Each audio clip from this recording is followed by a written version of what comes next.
keeps bleeding, he's gonna attract the entire neighborhood. Quiet.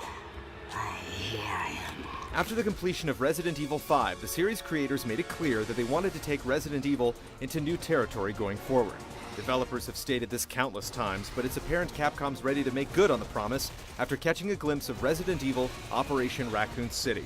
The game sheds its sluggish, sometimes restrictive tank controls for a faster-paced setup where you can run and gun. Set during the events of Resident Evil 2 and 3, you'll control members of the Umbrella Security Service in an effort to cover up the T-Virus outbreak. It's a squad-based shooter where you're fighting for your life against hordes of zombies, opposing survivors such as Leon Kennedy and Claire Redfield, and even the US military's own special ops.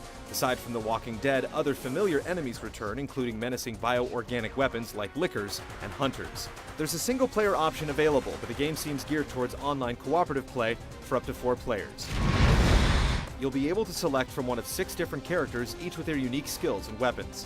We've already seen most of them in action with their special abilities, including Vector's stealth mode that enables him to move around undetected. In addition to your loadout, you can pick up items like herbs and grenades, much like in previous Resident Evil games.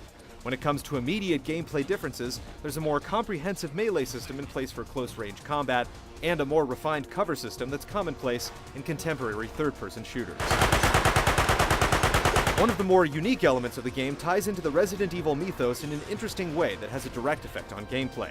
If you're bitten by an infected zombie, there's a chance you can turn into a zombie yourself, switching sides and turning on your own teammates to satisfy your hunger for points. The series has attempted online before with Resident Evil Outbreak, but this operation seems to have clearance to go its own way when it comes to defining a new style of gameplay.